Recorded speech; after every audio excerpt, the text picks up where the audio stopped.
watu muweze kujituma kwenye kufanya kazi. Msitegemee kupata mapato mazuri if you don't work. There's no spoon feeding jamani, lazima tufanye kazi kama sisi tunafanya. Wengine hapa sisi tunaamka saa 9 usiku, tunaona kuja kuona watu tunafanya kazi. Mimi jana nimetoka saa 4 usiku Oyster Bay. Leo saa 10 niko hapa, nipo clean. Kwa hiyo kila mtu ajitume kwa upande wake. Maana yake nini? Tukiongeza kidogo nguvu, tukaongeza ushirikiano, tunaweza tukafanya vitu. Kitu ambacho ninachokiona sana kwenye taasisi hizi zetu, watu hatutaki kushirikiana. Yaani watu wako kadiri ya kulalamika na kutofanya kazi na uongo tu, kuongea vitu vya uongo. Yaani baada ya kufikiria kwamba tunataka tufikishe taasisi yetu kwenye stage fulani, hatufanyi. Kwa hiyo wafanyakazi wenzangu ninaowaambia, mimi naomba sana mniunge mkono.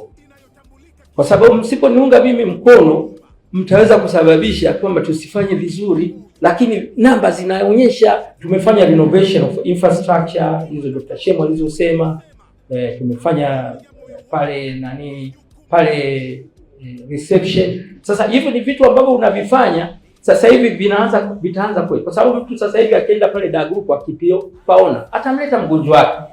Kwa hiyo income itaanza kweli. Na hizi taasisi tulizozianzisha ni za JKCI makao makuu.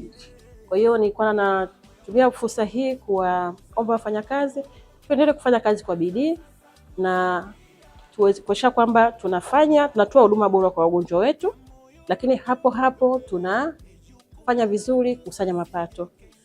Sisi tunatoa huduma, lengo letu sio kupata faida, lakini tunatakiwa kuhakikisha kwamba pesa ambayo mgonjwa anatakiwa kuilipia ili kuchangia gharama tunaikusanya kwa wakati, ili taasisi iwe na uwezo wa kumudu gharama za kutolea huduma. Tunamshukuru mkurugenzi mtendaji wa Taasisi ya Moyo ya Jakaya Kikwete kwa kuitisha mkutano wa watumishi wote na kwa matawi yote. Tumeitikia wito wako wa kufanya kazi kwa bidii na tunaahidi tutafanya hivyo. Asante. Afya ya moyo